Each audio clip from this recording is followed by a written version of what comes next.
5th of August 1967, 21 years later, Thomas Barrow's 75th birthday. Do you know, your grandmother planted those trees? Ernest Barrow told his son and daughter. The seeds, at any rate. Thank you, he added, as Miss Caroline led the way through the gardens. Ernest remembered when Mrs. Crawley, Master George's grandmother, lived here, and the delight he had found in a summer's day surrounded by plants of all kinds, and he recalled a book Flora had lent him called The Secret Garden. Even now, the Crawley house garden reminded Ernest of that book, of that time when he had just come to England, when Thomas had adopted him. It reminded him of Constable Pickering's garden too, and Ernest made a mental note to talk to Flora about them all going to visit, now that the summer was almost on them. Charlie's going up with George to Brancaster again, with Marigold and Peter, Caroline Bryant told Flora,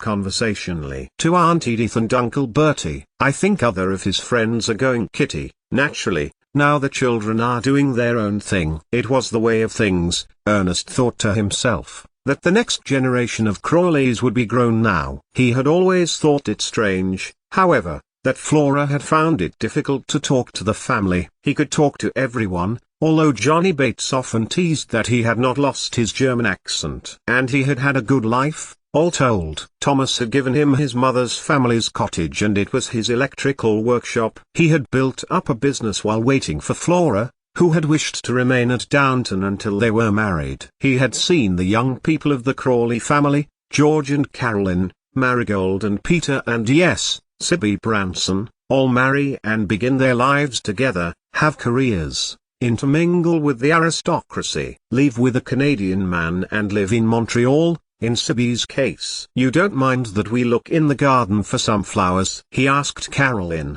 as Janet and Christopher hurried off, Flora trying to steady their children's rampage, with apologetic looks to Mrs. Bryant. Not in the least, Caroline replied. Grandmother Isabel would have been pleased that someone takes an interest, she told Ernest, leaning to some honeysuckle that was growing across the wall. It would seem someone likes it, at any rate. Their daughter, Janet, had run on, and was looking intently at the snapdragon plants. Christopher, however, was staring at the apple trees, looking over the branches, the trunk, the leaves. Here are the roses that Mrs. Bryant's great-grandmother adored, still growing, a pound, added Flora Barrow, holding her husband's hand. That's what my mother told me, she added, and to Caroline, asked, are you sure we may take some? Why, yes, of course, Caroline Bryant told her. They are late bloomers this year. Please, take whatever you will. I am pleased that they will be for Mr. Barrow.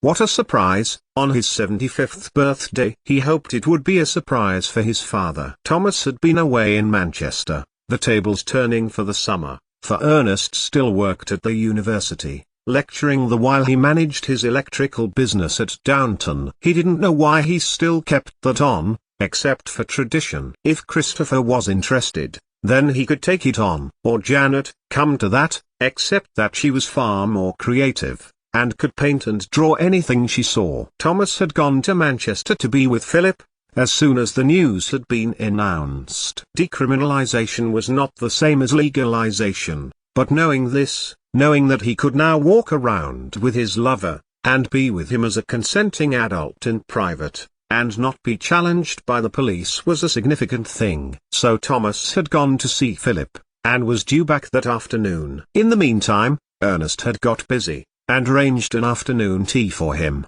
and everyone still at Downton, with the help of Daisy, and Flora and Andy, and the children. Even Larry, having gone into the car mechanic business with Henry Talbot, had arranged to be there. He had had a happy life, Thomas had told his son, one evening, as he walked from Downton Village up to the big house a year ago, when England had won against West Germany. Of course I'm pleased, Ernest had told Thomas. England, my country, has won. Although, he added, thoughtfully, it was only against half a country. It had been one of those evenings, when heart-to-hearts had been had. Thomas, who lived still at Downton Abbey, and although had retired, still managed the house, once a butler at Downton Abbey, always a butler at Downton Abbey, had been walking with Ernest back to Downton village. It was such a pity about Turing, he told Ernest, the first time he had mentioned the man's name since Alan's suicide. For Thomas had returned to Manchester with Ernest after his mother had died and had made a point of thanking the man who had rescued his wife. "Don't mention it, I would have done it for any person,"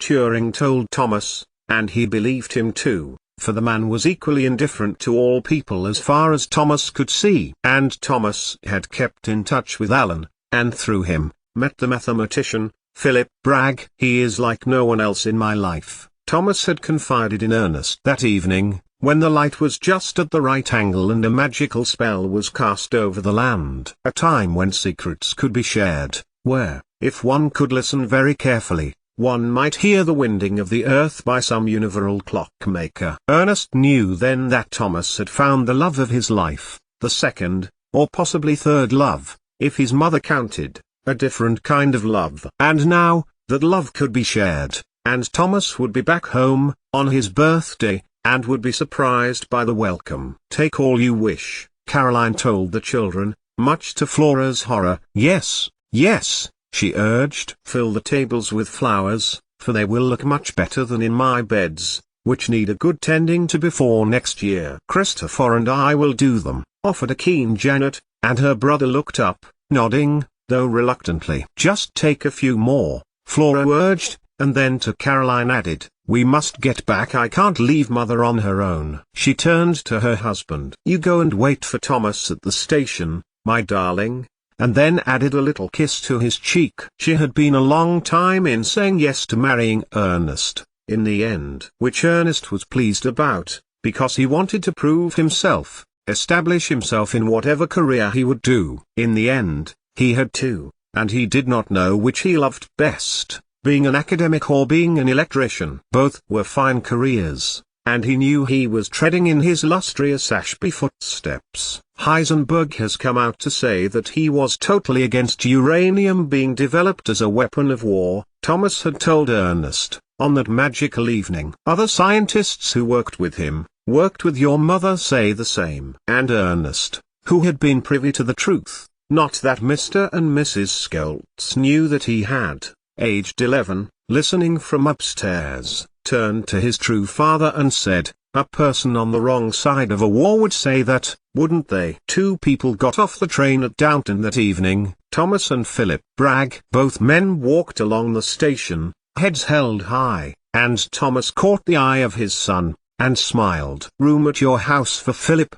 he asked Ernest, unable to keep the grin off his face. "Of course," Ernest told Thomas, though it was not really his. He lived in the old chauffeur's cottage with Flora and Janet and Christopher, Daisy living at Yew Tree Farmers, and he kept it up, along with working at Downton. "We just need to take a little detour up to Downton Abbey first." The three of them walked through the churchyard, past his mother's grave, adorned with flowers, for Flora had already passed this way, and through the lodge gate and through the fields. Ernest thought of everything that had brought them to this point, of Thomas's befriending a strange little girl, of Robert Crawley giving her a chance, of the family, who still lived there, going about their lives, marrying, working, celebrating, helping the lives along of those in their service, and even people who they had never even met. All of those people from Downton Abbey. There was nothing at all wrong with being a little different.